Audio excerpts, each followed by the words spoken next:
and welcome to Wrestling and Everything, Coast to Coast with your host, Buddy Sotelo Esquire, wrestling's premier photographer, Dr. Mike Lano, and not as effervescent as he usually is, Evan Ginsberg. Hey, everybody. Yeah, no guests for tonight. It's a rare, all just the three of us, mentioning stuff that's important to us. I just got done, as Mike was just saying, we just got done with the Seattle Rams game, which had Seattle winning, and then earlier the snowbound New England Patriots against Denver, and the Patriots won a 10-7 game, so it wasn't much action in this last game. Wait, Rush. Which game excited you more? Which of the two today did you like most? The Rams Seattle game. Yeah, it was very exciting. I will say a couple of things because this Seattle had spanked our favorite team, the 49ers, quite a few times and was a thorn, the heel in our side with that braggadocio. What was that guy's name? And then he ended up coming to the Niners and he was injured. Sam Darnold. No, it was a different guy, the guy with the dreadlocks. Remember, he was always talking shit. Oh, you mean Richard Sherman? Yeah, and then he comes to the Niners, and he's like a shell of himself, and he couldn't do jack squat to contribute. Got us to a Super Bowl. So he was actually pretty helpful. I liked Richard Sherman. He was colorful. You learned to love him, but when he was on the Seattle team, Seahawks, today though, exciting team. But when he was on the Mariners at that point, I couldn't stand his braggadocio. I just wasn't getting it. But I kind of figured that the Seahawks were way too strong. Another thing is Tom Brady, the shits so far as a color commentator or doing commentary. He ain't the 10 Super Bowl winning guy verbally. Let's put it that way. But I guess he'll grow into the role. I don't know. What were your thoughts on that game? It was exciting, back and forth. The Rams they were behind before they got it to 20-27, and then they got it within 4. As a San Francisco fan, I didn't have either one to root for because there were thorns in the sides of my team. They both were. But I was rooting for Seattle because if the Rams win the Super Bowl, then they're going to have 3, and that's too close to the 49ers' 5. I don't want that to happen. And I've heard enough of Los Angeles with the Dodgers being in control of. Well, I grew up with the Rams, but I hated them when Jack Kent Cook's widow, Georgia Frontiere, stole them and took them to St. Louis and kind of ruined things here. And I'm not one for a city having both in football, they stole the San Diego Chargers. So you have 2 teams, which is unnecessary, in just one single city playing at the same stadium. Ditto, the same, we steal their basketball team, the Clippers, and they're playing at the same venue, Staples, until, things change as the Lakers. Well, now it's called, I don't know what the hell it's called now. It's some stupid I company. But let me get to some positive stuff. In terms of birthdays, you can take this positive or negatively. Vince Russo celebrating a birthday. Beautiful Undertaker's wife, Michelle McCool, friend of Evans, a very close friend, Wayne Ferris, also known as the Honky Tonk Man, born today in 1953. Great guy. I miss hearing from him. Jay Briscoe of AEW and Ring of Honor. Mark Andrews, also known as Mandrews from the UK, is a huge deal there. He also had quite the time in TNA. And tomorrow, the 26th, would be Road Warrior Hawk, Taylor Wilde, and Evil from New Japan's birthday. But our own Leilani Kai had a birthday on the 23rd, so happy birthday to the one and only Leilani Kai. And a couple of things very quickly. If you're in the Russ's area, where I was for 40 years, do not miss San Francisco Sketch Fest. All of the top comics on the planet are going to be there for that. But in April, they're all going to be in Los Angeles for the Netflix is a Joke. So I'm going to go to see Larry David and some other David Letterman, snagged some tickets for those two. And I don't know how long my voice is going to hold out tonight, but we do have some passings and stuff. Oh, I mean, before I forget, Smashing Machine, it debuted on HBO today, and it's really worth a look with Dwayne Johnson. Yeah, it is something. He portrays Mark Kerr And Mark Kerr and his best friend in UFC and Pride, etc., Mark Coleman, I got to photograph them being trained for pro wrestling by at Rick Bassman's UPW. It was pro wrestling and MMA gym. And more famously, they would train ex-UFC guys who needed to make some more money because they weren't making jack shit in UFC at the time in the 90s, or really even Pride, which is the world's greatest MMA promotion of all time. And so they were being taught by a great Sambo wrestler, and he was kind of a journeyman pro wrestler, terrific guy. Tom Howard did the training to train MMA shoot legit guys for pro wrestling, choreographed, work pro wrestling. And they only did, like he also helped train Josh Barnett to do pro wrestling, and he was even more famous. He's got his own blood sport promotion now with pro wrestlers like Natty Neidhart, etc. But also Rick Bassman had his own promotion. He was the one that basically birthed John Cena, as Russ knows. That was the first place before WWE. Jim Ross and I think Bruce Pritchard signed him, and they sent him to OVW. But first, he was prototype with the skinny little white XPW mohawk. Yeah, with XPW. No, not XPW. It was UPW. Rick Bassman's UPW. I'm sorry, that's right. The porno guy had XPW. Rob Black. I get them. Sometimes porn stars were nearly all the female valets like Jasmine St. Clair and Christy Mist and his wife at the time, whose name escapes me, were all the valets for the wrestlers. And some of them, like I recommended Jasmine go get training from Mondo Guerrero and Sue Sexton, and she became a credible wrestler. And she even had, when she was with the Blue Meanie, living in Jersey, I think, or New York. Where were they living? They promoted. They had their own. I think they were in the Philly area. I'm not sure. Oh yeah, you're right, Philly. But she's back here in Marina Del Rey, not far from me. In the town where I live in, it's right smack dab next to Irvine, which is where Rick Bassman had his wrestling promotion, his wrestling and MMA school, and also Battle. I think it was called Battle Arts or something like that. Name that's also used by Santino's MMA group, but he had his own MMA globally traveling promotion. So kudos to Rick Bassman. So I'll shut up. I don't know how long the voice is going to hold out. I have a recurrence of the throat cancer stuff, so I'm dealing with that, folks. So that's probably why I'm over talk a lot of the time here. I kind of, before I croak, I want to get out the history that I know that I got to see. I'll never get all the history out of you. That's like a sponge that cannot be. Before I croak, I kind of want to spread it. I don't think I'm going to have time to do an autobiography. We got to get that Tolis book done. Tolis, Golden Greek, John Tolis. I can't say enough good stuff about Tolis and Blassie. Go up and look. I put up the Blassie going over Jude Eugene LaBelle in his garb as the hangman. He had a full body suit. That's up there with Dick Lane doing the commentary, Jimmy Lennon doing the ring announcing. It is about 3 minutes of magic. It's up there online. So I'll shut up, guys.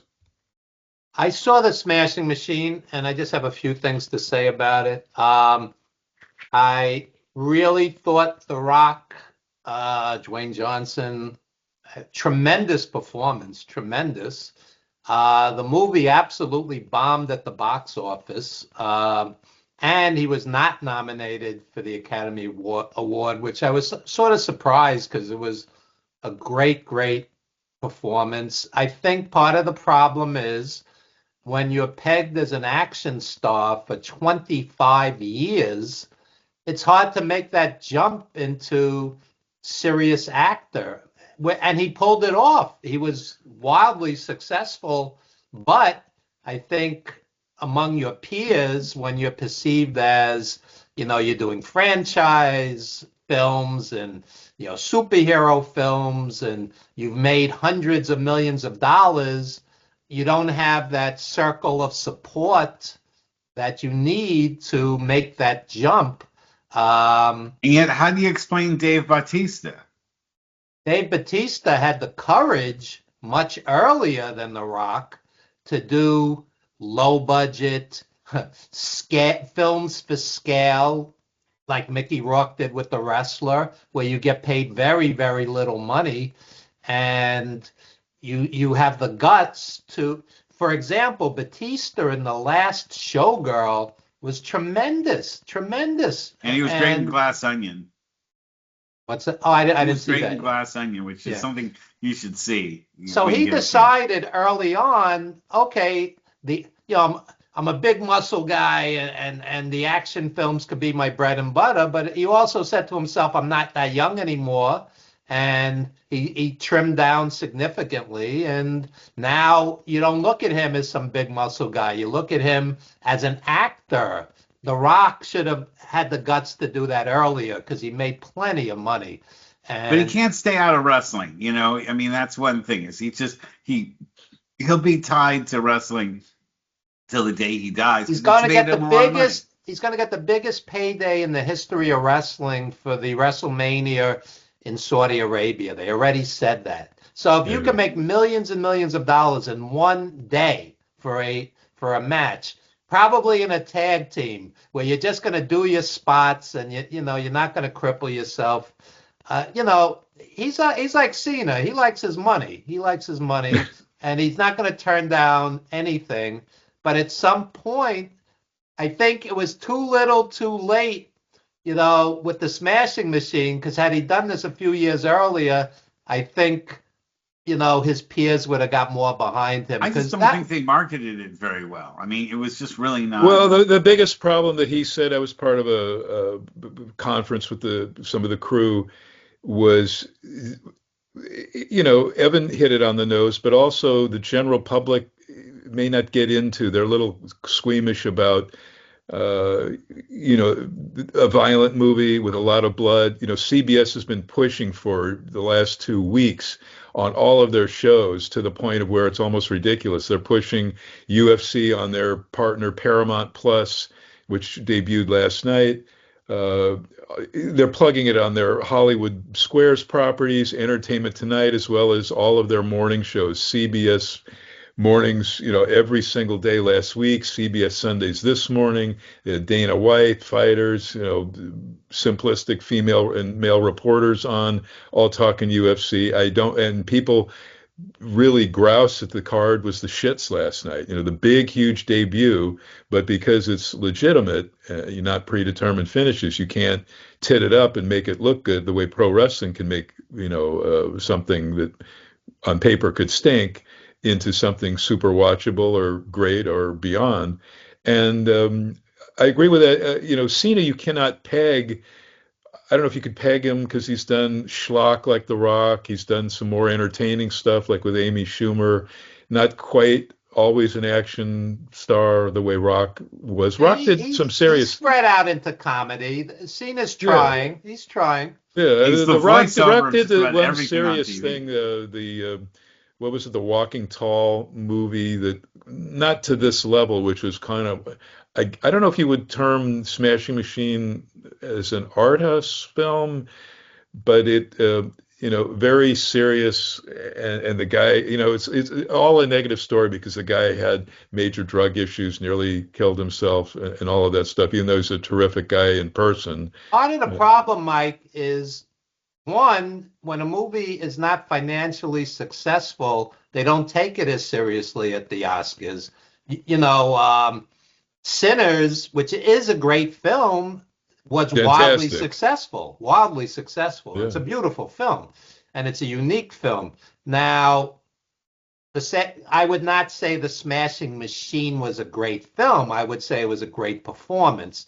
The fight sequences, you can't compare those to the Rocky films or to Raging Bull.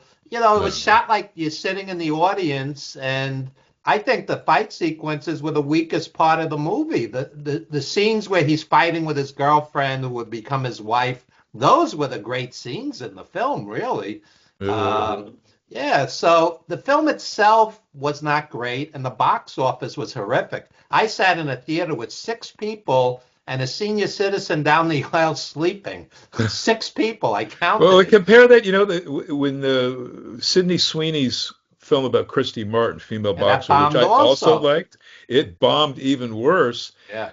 And they said the same thing. The public may not be, or they're little, the general movie going public, especially since COVID, they want to be uplifted. They want to see happy movies like the sequel to the Wizard of Oz thing I that saw was one not of the nominated best. either, not for nothing. at all. Yeah. I think Smashing Machine, I think it only got mention or a nod for at least Academy Awards for makeup and prosthetics, but nothing. I would recommend anything the Safdie brothers have done together or individually. They're brilliant filmmakers. It's worth seeing The Smashing Machine. It's worth seeing for his performance. And there's some heart-wrenching stuff in there. I mean, it's a quality film. I wouldn't say it's certainly not Raging Bull. You can't mention it. Yeah. Did you see Christie? Ev, we No, both love I boxing. didn't see it too. That was terrific too. I thought she, for what she does, in that HBO show, she's very good in that. That's where she got her name. I can't think of the name. The teenage kids that are all on drugs. But Sydney Sweeney did a phenomenal job, and I urge people to go see that one too. Support it. I'd see it. Yeah. Let me recommend a great film that I just saw a night or two ago. The Life of Chuck. Did either of you see it? No. Oh my God. What's this one about? I don't want to give any spoilers because it'll just kill the movie. It's a Stephen King story, which I didn't even realize until after I had watched it as the credits rolled. And it's about a regular guy named Chuck. And the closest thing I could compare it to is It's a Wonderful Life. This is not like werewolves and vampires. There's a supernatural, side to it because it's Stephen King, but it's just a tremendous. I watched this film, and at the end, I said to myself, this is one of the 50 greatest films I've ever seen. And I've seen thousands and thousands of movies, just deeply moving. And getting back to The Smashing Machine, I was so emotionally invested in this film. I watched all the DVD extras, which I almost never do. And they were saying they had no budget for this, no budget. And most of the actors, and there's a lot of named people in it, the actors worked for Scale. Last I heard, Scale is like, $1,500 a day. It could be more now, but it's not a lot of money. So you got named people working cheap because they believe in a project. And beautiful film. You guys should see it. And basically, the message is enjoy every moment. And, like Warren Zevon, enjoy every sandwich because we all have an expiration date, all of us, As do the sandwiches. Yeah. So don't miss The Life of Chuck. So that sort of brings us to the next. But wait, one more. Do not miss on HBO the Mel Brooks 2-hour documentary. It is 10 out of 5 Meltzer stars. I really enjoyed it. Obviously, he's a hero for many of us. Mel Brooks is just absolutely incredible. And they're also running some of his, I forgot, I taped it, never watched it. He did stand up with singing about 10, 12 years ago, and HBO's been airing that in tandem with it. So some really good stuff on there. Plus, any movie that's got June Squibb in it, go see and support that. She's terrific. She's like in her 90s and as funny as can be and very dirty mouth. So let's talk about the unfortunate side of this program, which we usually have to, which is people that have passed away during the week. And probably the most significant passing is the passing of Cowboy Bobby Duncam, Sr. And Evan, you wrote an incredible article about him. I wrote such an incredible article. It got me bounced off of Facebook because I'm joking, but I submitted it to so many people that I think Facebook thought I was spamming or got hacked or whatever. So I'm still fighting to get back on Facebook. But anyway. Yes, Facebook, if you're listening, bring back Evan's account already. That's right. Bring back Evan's account. So Bobby Duncam, I saw a headline Madison Square Garden against both Bruno and Backlund. Bruno had scouted him out on the road and said to Vince Sr., bring him in, because this was a big, tough, guy, a brawler, who could also wrestle, and he had charisma, and he could cut a promo too. They put him with the Grand Wizard, so he's not famous for his promos, but the guy could do it all. Headlined the Garden. I saw him twice. But more than that, he went 2 months with Bruno and 2 months with Backlund. He also wrestled. He also wrestled Inoki for Inoki's belt at the Garden, and he also he beat Haystacks Calhoun at the Garden. He was a big name back in the day. He had a great run, and then he went to the AWA, and he was a tag champ with Blackjack Lanza, part of Heenan's army. Worked Japan a ton of times. Worked Yeah. a variety of territories, and one of the things, I'm senior editor over at ProWrestlingStories.com. One of the things we like to do is honor the guys whose careers peaked before WrestleMania, before Hulkamania, before Rock and Wrestling. Because a lot of kids would go, who's Bobby Duncam Sr.? Maybe they remember his son who died tragically. But It was a Bob, good kid. I got to ride around with him and Kurt Hennig. They did that, if you remember WCW, the rap sucks. That was their whole gimmick. You know, they had a cowboy song singing that rap sucks. But the funny part of that is my friend was Cassius. He was one of the rap crew, one of Master P's rap crew. The big guy, the big muscle guy, yeah. Cassius. Yeah. So And they Teddy played, Reed's, but they Teddy played Reed's hip his hop in name. their car. They played hip hop in their car. So, you know, I mean, they like country, but legit, they didn't dislike. That was just their shtick. But very nice kid, and the father was a total legend too. He came in a couple of times on his way to New Japan, came into LA, worked with some of the Guerreros and Al Madril, and you know, got his start kind of with both Fritz and Paul Bosch in Texas, who's an outstanding talent. Also worked for Mike McGurk's dad, promoter Leroy McGurk, who was aggressively pushed out, and Bill Watts took over, changed the name of the promotion from Mid Southern to Mid South, but was terrific there too in main events. So he was, as you said, global star. And a football player, and another Texas football great, like so He was, many yeah, West wrestlers. Texas State, like Yeah, Bowie yeah, and yeah. all the rest of those guys. They said I believe Tully Blanchard helped break them in, if I remember correctly. Not So Duncombe Senior. I'm You talking you Duncan Senior. but then you're thinking of Tully's dad, Joe Blanchard, in San Antonio. Joe Blanchard was so the three generations of the Blanchards. They're Joe, his son Tully, who didn't start until, you know, after But Bobby's I read senior. that Tully helped break them into wrestling. Hmm. I could be wrong. I mean, Texas wrestling Doesn't is matter. That's a fantastic. People forget that Tessa Blanchard, her grandfather was a famous wrestler. So it's sort of like the Ortons and some of these three generation families, are Stu Hart and everybody, the tree there. So all right. So I have a trivia question for you. Why did they bring in the grandfather? WWF brought in the grandfather, Bob Orton, as Rocky Fitzpatrick, a cowboy. What was up with that? Wouldn't you think the Orton name had more value than Rocky Fitzpatrick? What? but you remember, yeah, besides that, Orton and Larry Simon, Great Malenko would commiserate the couple of names that Vince Sr. gave them. And of course, Vince Sr. being part Irish, I'm not sure if he was full. He loved giving guys these crazy Irish names. You know, Hulk Hogan was supposed to have been sort of a rib initially, until they started. Vince Jr. would have to pay Marvel Comics for the Incredible Hulk name that was part of that. But Vince Sr. never had to cough it up for that. What people don't Or realize is back in the day, in the 70s, it was a very blue collar ethnic audience. So you had the Puerto Rican champions, Pedro Morales and Victor Rivera.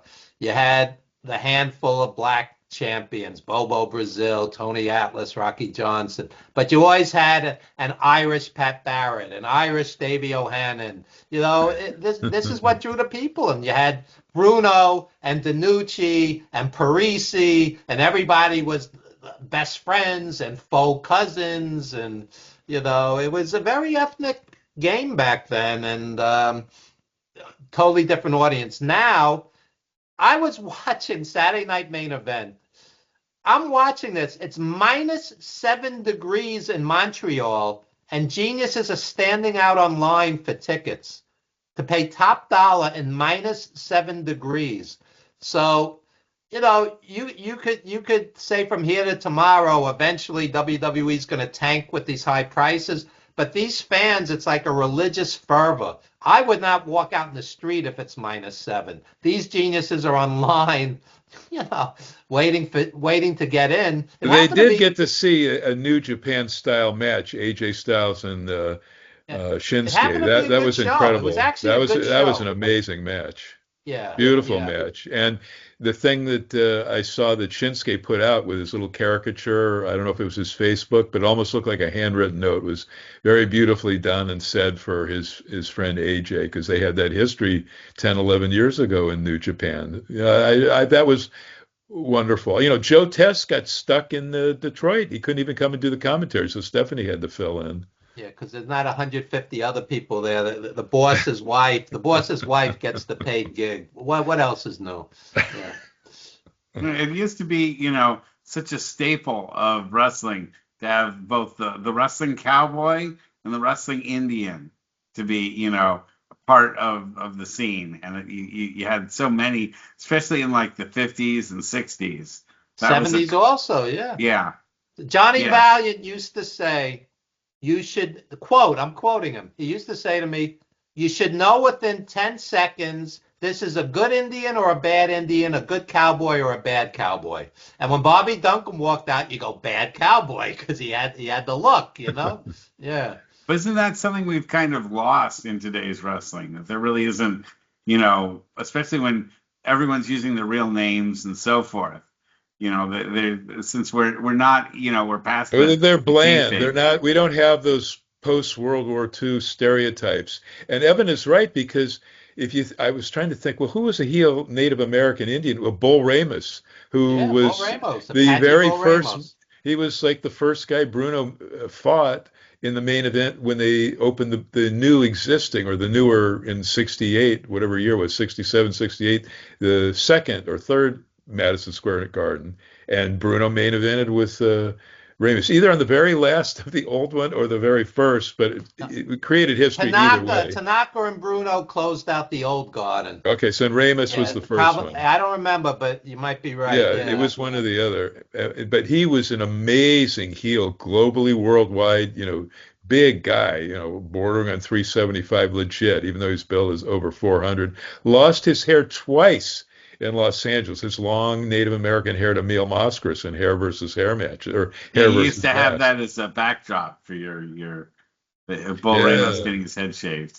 Yeah, and he was a great promo, just a total legend in L.A., San Francisco, and in particular Portland, Oregon, and Texas. I saw him work with all the Von Erich kids, Bull Ramus, in the 1977 Dallas. So I went to a bunch of tapings, and just an amazing guy. And all of those stereotypes that some obviously not PC. We don't like seeing goose-stepping Germans or sneaky salt-throwing Japanese, all of that crap, or heel Russians. It's now kind of refreshing that some of those young kids that have joined the lineup from NXT, I can't think of the guy's name, who's from Russia, and he's a babyface Russian, no shtick, and just kicks ass. What's the guy's name? He just wrestled on SmackDown, and Ilya Dragunov. Yeah, he's amazing. Just amazing. And the matches he had with Walter, now Gunther, even though he was like half the guy's size at the time, just incredible stuff. Gunther's my favorite active male wrestler. Yep. And Ospreay. Ospreay's been out for a while. Ospreay also is incredible. What about Swerve? Swerve's like number 3. Very Seriously. exciting. Ospreay I love. I watch Ospreay wrestle anybody. Gunther also, and then there's Swerve. MJF, I don't know why. He does more talking than wrestling these days. He barely wrestles, and he's the champ over there. So, But he can really alter his style. The match he had, I urge people to see on AEW, is against Bandito, a title defense a couple of weeks ago.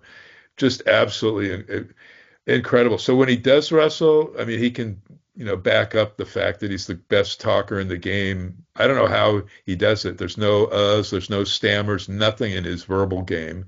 He's just amazing. The best on the sticker like Yeah, that. but you want it to lead to a great match. I don't want to just see promos all the time. WWE, I get emails from them. It's like, so and so is going to address this, talk about that. And then you have a 20-minute promo. Yeah, I want to see a great match like AJ and Nakamura had the other night, or a Gunther has almost every time he goes out there. Just to see guys talk, and some of these guys can't talk. The Well, Usos aren't great let's put out a talkers. spoiler right now. AJ told some wrestler who spilled the beans that he wanted his last match to be at Royal Rumble. So unless that was a swerve, I don't know why you wouldn't want to have it at WrestleMania. You create those moments, but perhaps because so many people are getting their big moments, this would be the big shining star. But the Yeah, beginning you of the gotta have the year. main event for something. You gotta, But have. unless some swerve or some goofy thing happens, he's going to be retired, and Gunther now will have retired as third person after Goldberg and after Cena now, uh, AJ Styles, which is a shame because if he said he's going to retire in 2026 and he's still at the top of his game, as we saw last night, why not wrestle, X amount of shows the rest of the year? Well, because he is at the top of his game, so to speak, but he's not being booked like he's been at the top of his game. And I wonder if he quote unquote retires from the WWE, that in 6 months he might show back up in AEW, and maybe No, try well, to. he's never been in AEW, but he did Frankie Kazarian's title, so he might say, well, I don't know how they could do that, because you're retiring from wrestling and NXT is a WWE property, but maybe they do some kind of schmaz and they have to redo the retirement match with Gunther and he goes to NXT and has a match there, perhaps a grudge match with Kazarian or something, because they made that a moment on last week's TV that AJ showed up on. I don't know. I think that AEW might still take a flyer on him. We've seen plenty of folks that Oh, were no, no, supposed to no. be. He's already told people his body is aching. He kind of wants out this year. It just seems to be Well, for this year, but sort of then early. like a year goes by, and I mean he's not like 75 Well, years old. that Like was he's gonna be. Flair who kind of disappointed everybody. You have this and you have the great send off and you cry at your retirement bra the Monday after Shawn Michaels retires here at Mania, and then however long it was, he shows up and starts bleeding, and he was way past his prime and shouldn't have. The Rock retired, quote unquote, and yet here he's going to be mainline I don't think he ever headlining. said he retired. He just said he was doing more movies. He hasn't officially retired yet, so they haven't inducted him in the Hall of Fame yet. But Cena, that one's supposed to be a definite. He's not going anywhere. But he will be involved, on TV. He might do color at some point. He might host a WrestleMania. But well, we'll have to see. You have to Yeah, wait and when the see. WWE wants to make some more money, they'll have him It's some not so kind of much them. angle. It's that greedy parent company, TKO, that's jacking up all these prices beyond which you have to give it to Vince McMahon. He kept it I hate to in give some anything ways to as a him. family promotion, friendly to families, keeping the prices reasonable. And TKO now that owns UFC and WWE, they are so greedy for money, and they openly say we're just about making money. So it's even if you had issues with WWE monetarily, now it's way worse with The TKO. They're next just Garden greedy. card, it's a Raw TV taping. You can watch it for free at home, TV taping. 122 in the nosebleeds to 2,000 and change ringside. 2,000 and change to watch a TV taping. It's insane, and they get it. They get And it. when you're in the Remember nosebleed seats. Vince Senior's tapings at Hamburg and Allentown, like all wrestling TV tapings, people were let in free. Yeah, but when you're talking about nosebleed seats, especially at Madison Square Garden, you're so far up at that point, you're going to be watching it on the monitors anyway, because you won't be able to see whatever's going on in the ring. And if you're going to watch what's on the monitors, you might as well watch it at home. Well, do the Well, they math. like the atmosphere and being around other people, like a movie event, and then you've got the gimmicks that you can purchase.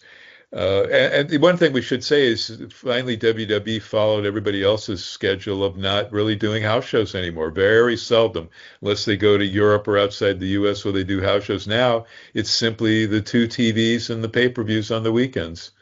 So they That's have it. 122 on top at the Garden. Let's say you're a mom and dad with two kids. So that's $500 right there. More with whatever fees there are, and And the then parking. yeah, then you're talking parking and food and gimmicks. You're talking close to $1,000. So the average person, they're pricing out. So it's no longer a blue collar sport if that's the kind of money you're charging to go. So that the rationale is, oh, you could watch it on TV, but that's gotten expensive too. You want to watch Royal Rumble, that's $30 a month for the ESPN package. So And you have to pay for the app, and then you have to pay for something on top of that, the ESPN Plus, and then you have to pay for the event as well.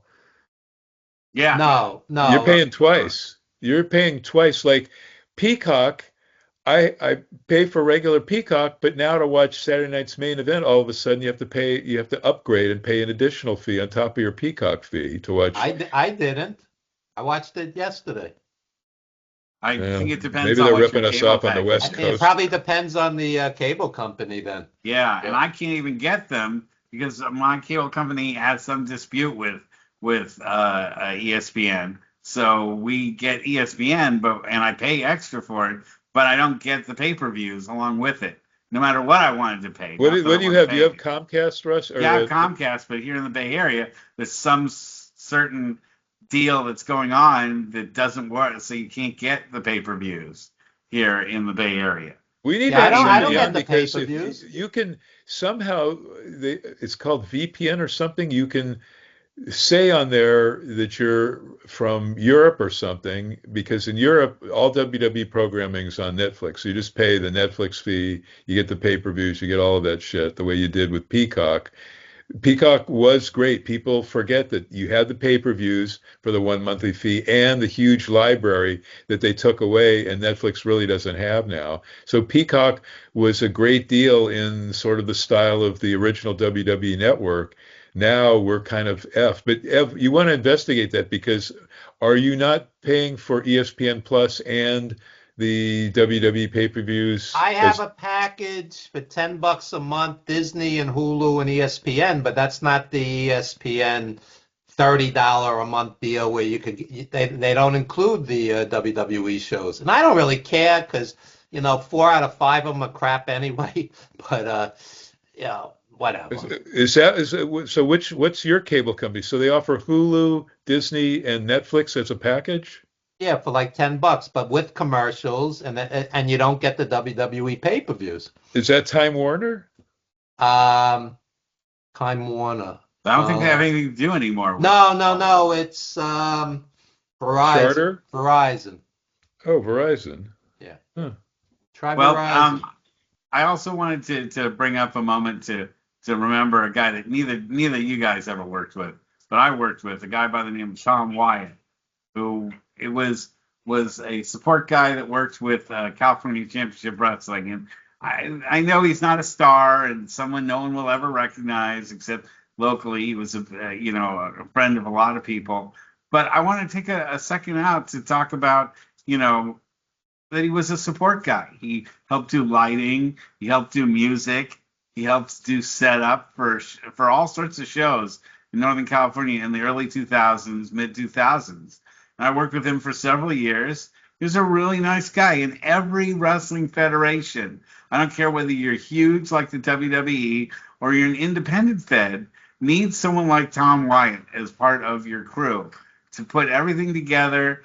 There's people that put the folding chairs out, and there's people that put the folding chairs back together.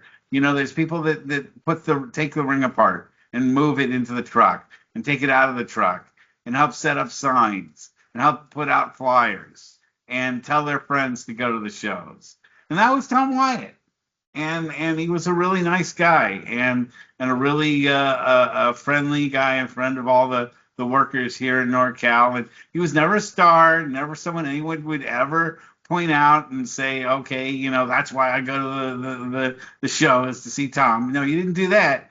But there wouldn't have been so many shows would not have been what they would have been here in the Bay Area if Tom Wyatt wasn't part of them. And so I do want to give him a peace home salute and the virtual 10 bell count for Tom Wyatt. Just remind everyone that, for every show that you see, it's just like the old adage that says for every plane that's in the air for the U.S. Air Force, there's 50 guys on the ground that made that plane go up in the air.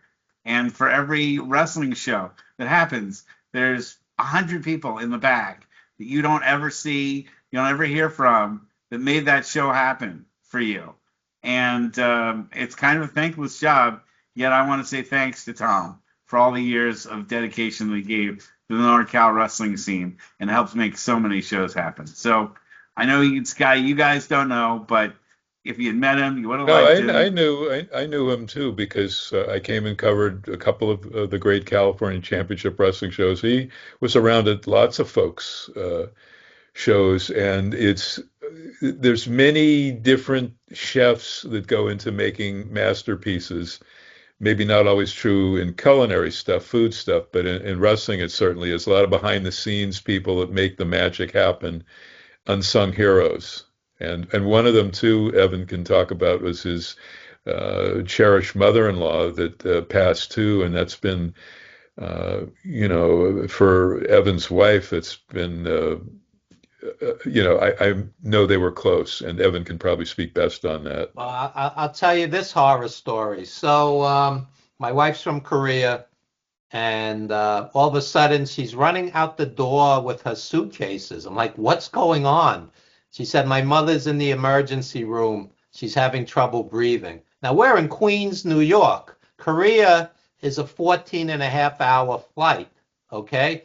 And we get to the airport, and it's almost 11 a.m. The plane is boarding, and she doesn't have a ticket, okay? Her mom's in the emergency room dying. So it's the only flight. There's only one flight per day out to Korea, right? Pretty much, yeah. So they go $2,977. So I said to them, her mother is dying. Don't you think that's a little mercenary? And I couldn't sit and argue. The plane was boarding. Okay, it was a 12 o'clock flight. It was already like 11 o'clock. So her and her sister are running into the airplane. They get to Korea. The woman's dead already. They didn't even get and I just loathe, these big corporations that are heartless. And there used to be bereavement fees they would take. There that should was like have 30 been. years ago. It should have been. We're going to contest it if there's a way to. The bereavement fee. Sorry to cut in, but for a bereavement fee, the person has to be dead. Well, so, but I mean, in like situations, that would also encompass people that were deathly ill. You'd be surprised. Serious, a lot of airline policies say bereavement fees are only when you're going to a funeral, and if the person. Well, she did end up going to a funeral, right? But That's at the time, she didn't know that. Ev, I would go on. If you guys, I know you guys have it in New York, like 7 ABC on your side, something like that, where you can go public with this and shame them, besides going on social media. I would do that because that's despicable. And the second time they had the seat that was open. They had the fucking seat that was open. There was another time that she brushed because the mom was 93 and she was in the emergency room. That time she survived it. Also, almost $3,000. They're pretty ruthless. So and that's not a ticket that they could have sold. They weren't going to sell that. That was going to go unused. That's the great point. That's the point, that you make, Mike. That's perfect. Is that open seat would have been an open seat if your wife hadn't gone on, Evan. It didn't cost them any more money to let her fly, maybe the gas or the fuel or whatever. And you would have paid, a regular fee for that. You would have been okay if you'd paid your standard fee. It's that opportunity. Let's, gouge them because they know they have to fly last minute and they have no choice fee. That just that's opportunity capitalism. And it's one of the worst parts of our modern society is when capitalism sees someone in an emergency and decides that's the time to make money off of them. Distraught and in an emergency. So let's take this another step. Let's tie all of this together. Okay, so Russell was just gracious enough to acknowledge the passing of somebody who is not a big name star. Okay, he's part of a community. I could do a laundry list of guys who headlined for WWE and they never acknowledged their passing. Guys that generated millions of dollars for the WWF, WWF, going back. We talked about John Tolos. They never announced Tolos died. The Tolos headlined the Garden against Bruno. The Tolos brothers headlined the Garden. They twice held Vince's seniors tag titles. Yeah. They had that amazing heel feud with Monsoon and Kowalski in the 60s.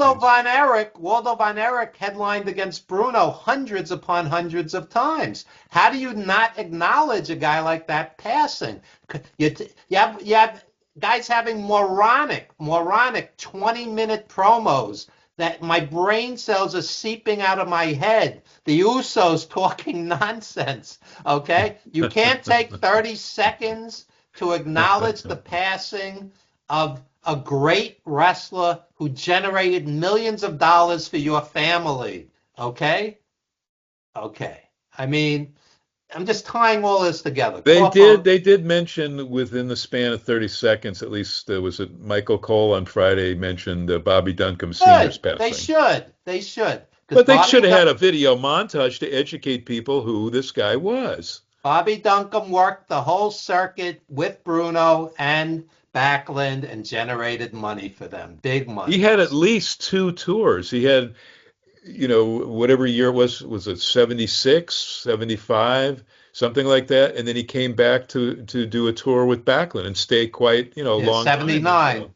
79 with Backlund. Yeah. And since the WWE is in control of all the video and has all that stuff, it is inexcusable for them to say, oh, we can't spend the time to give, a 5 to 10 minute, segment. 5 to 10 minutes. How about 30 seconds? I know even 30 seconds, but they really the WWE owes the wrestling public the chance to understand the history of wrestling. This is why I take when we talk about the history of wrestling so seriously here on the show, and we always welcome wrestling historians here, is because the WWE is dropping the ball. They have all the footage. You know what Vince's excuse was for stopping that when they would have the vignette at the beginning before the show started, or sometime in the middle they do a video package.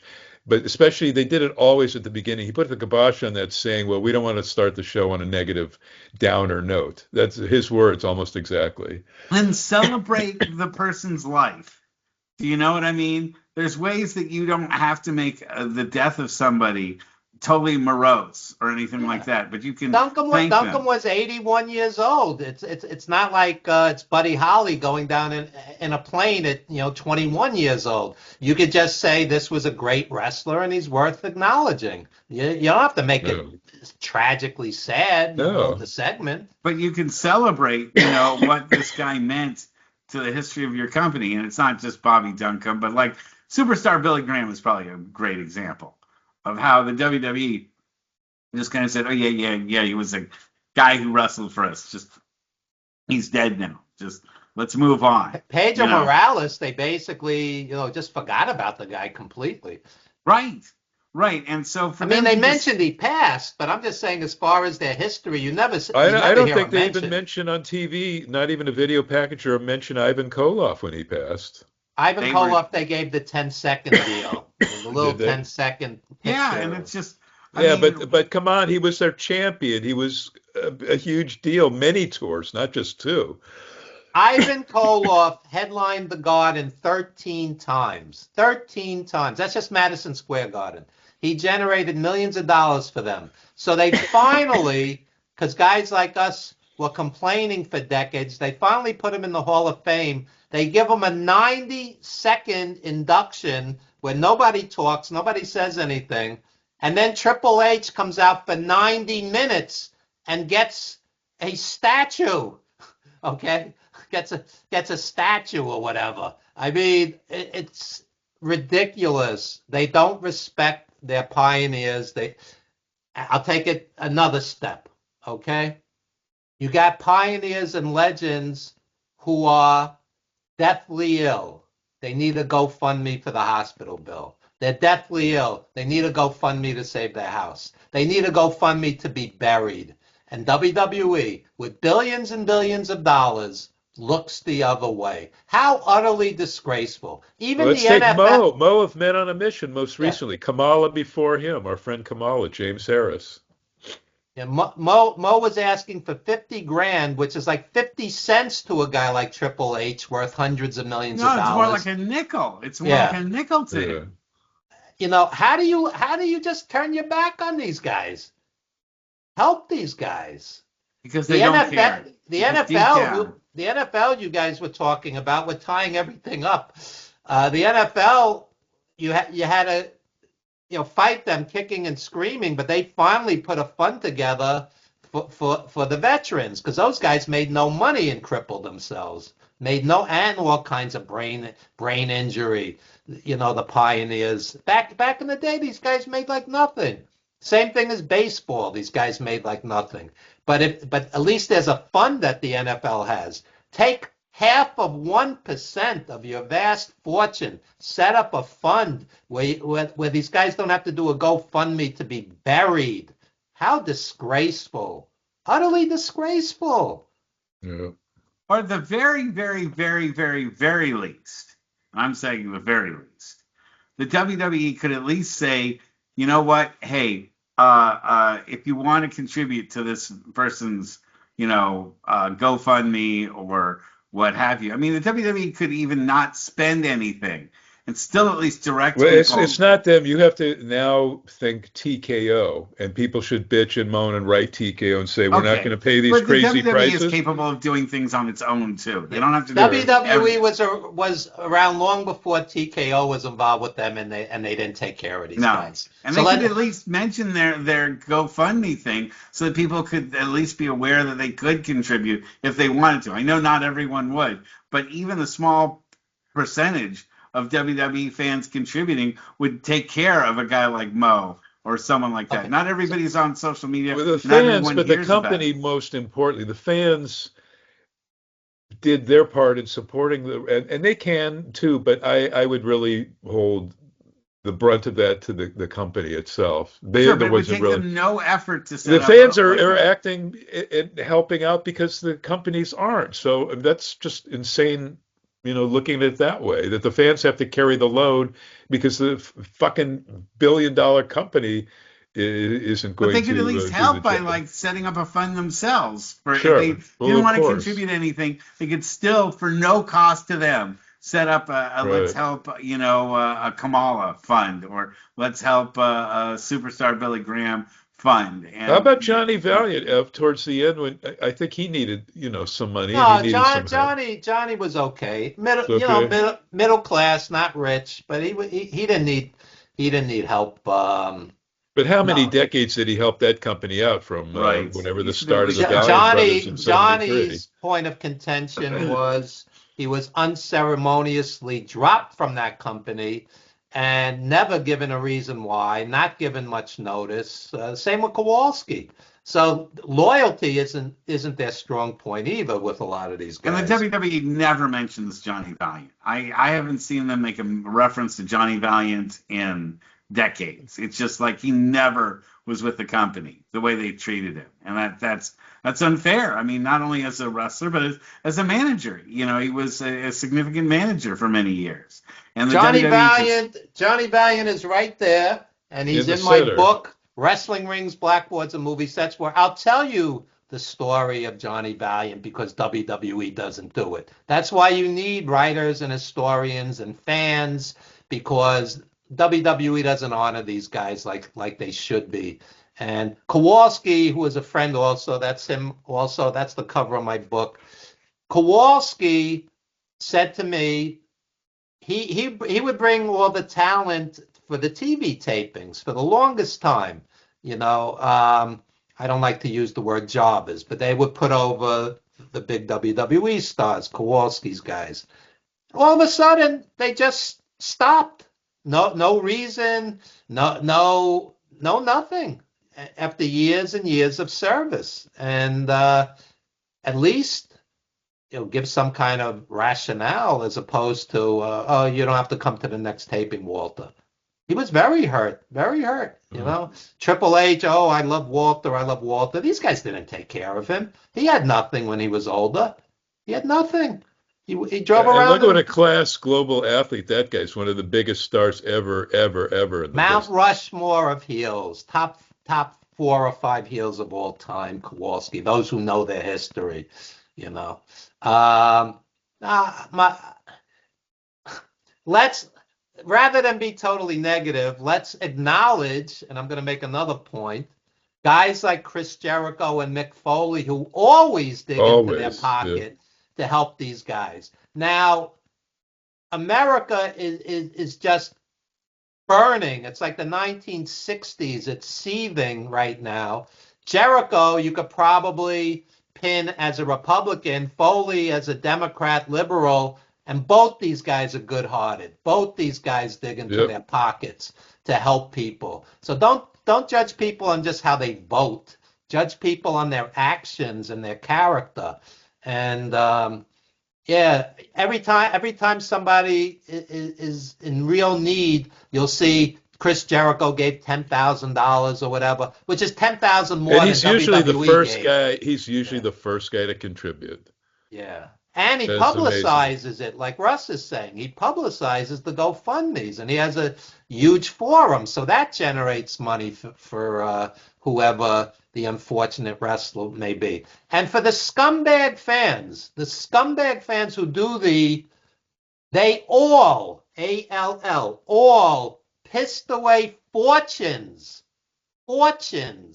on wine, women, and song. Go fuck yourselves. Some of these guys never made $100,000, never broke $100,000, worked 300 plus days a year, okay, supporting their family back home, 3 meals a day, hotels, gas, tolls, injuries, God forbid, taking care of their injuries, taping themselves up in pain because they were scared to lose their spot from a ruthless corporation.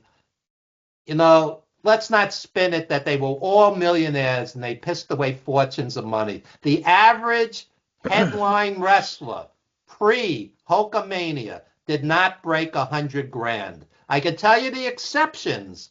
The traveling superstar headliners. Dusty made $100,000. Andre, of course, made $100,000.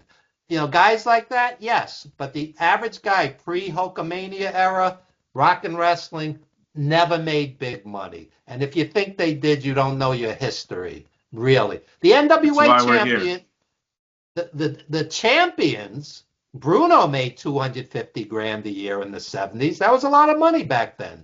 The champions made money.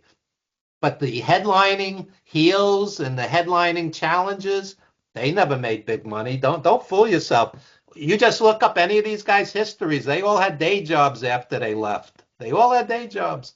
Pampero Firpo main evented at Boston Garden, and he was all over the place, and Madison became Square a Garden work too. for UPS. Yeah, he worked for UPS. Worked for UPS. I mean, he wrestled all over the world, main events in Hawaii and all up and down the U.S. and Canada and Japan, many, many tours. Let me wrap this up because we are at the end of the hour here.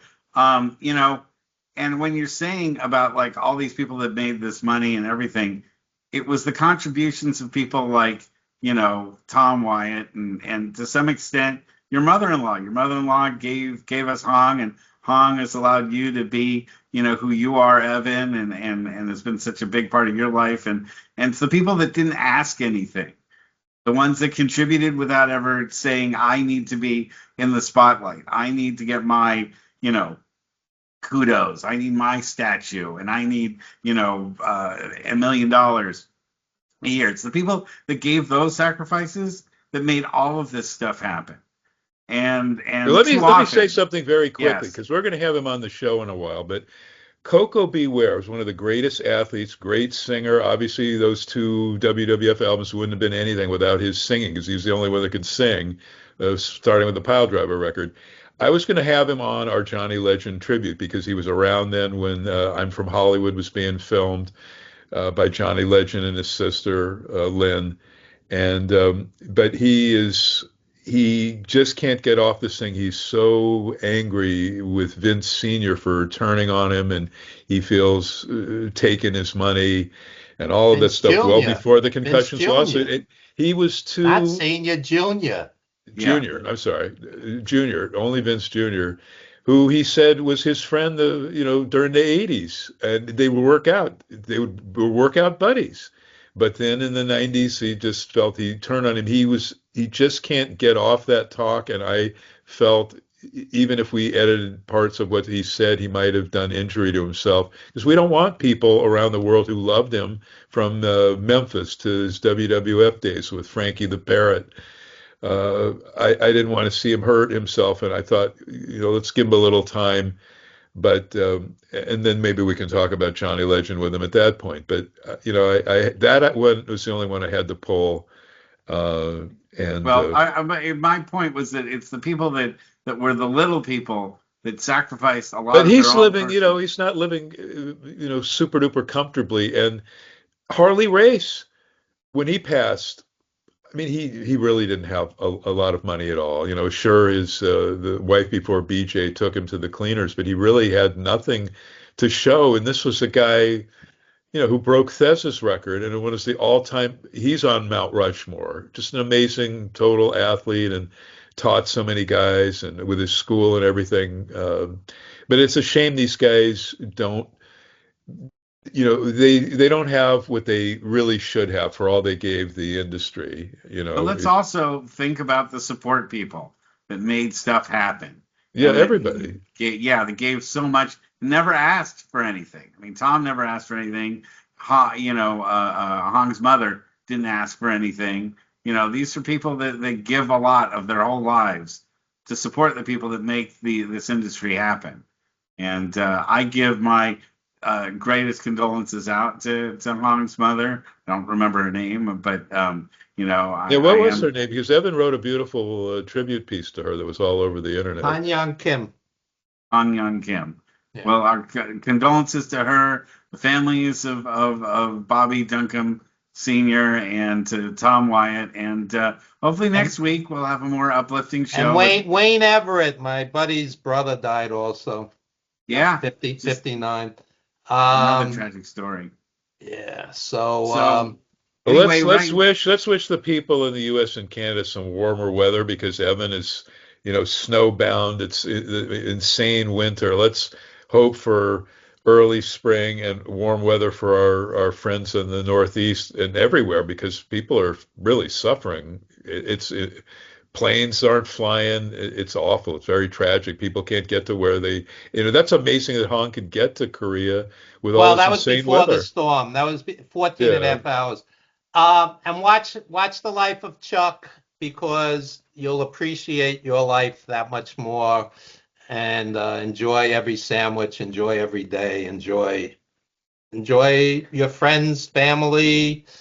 You're following your muse, helping people, helping pets, helping animals, whatever brings you joy, whatever spirituality, whatever religion, whatever brings you comfort, because unfortunately, like a third of the shows we've done on wrestling and everything coast to coast, we're always acknowledging people that have passed, and it's they've made an impact on us, and that's why. Let me leave you with this. A friend of mine did this documentary, Finding Happy. She found a little one-day-old bird with a deformed beak, laying on the ground that had been abandoned by the mother. She takes it into vet. They said, "Oh, with this beak, we would just put it down." The bird is 6 years old. She's devoted her life. And this documentary is on it, 24/7. The bird is over 6 years old now, super happy, healthy. And the film she went around the world filming other people who have saved animals. And she's doing a Random Acts of Kindness event next month, a global event. But Finding Happy is her documentary. I should connect really with something. her. I should connect with her because my cats were living under a car in the garage. It was a litter of 10 with the mother. and one of the siblings, because it was so cold, was sleeping in the car engine and lost part of a tail when the driver didn't know the cat was in there. So we saved a brother and sister from this litter, and the garage owner saved all of them. He got all of them adopted. That's a decent And person. my dog was owned by a homeless person that abandoned him in the middle of downtown San Francisco, and we saved him from a terrible fate. So that's another thing too. That's another way to give back. Anyway, guys, we're past our time limit Don't here, buy, so adopt and save I those agree. animals. I Let no agree. dog or animal be Rescue too. killed. I Rescue agree. all. Rescues, Get them all shelters, out of always the the best thing. shelters. All right, guys, we got to wrap it up. It's good to see everyone this week, and we'll see everyone next week. Good night, everyone.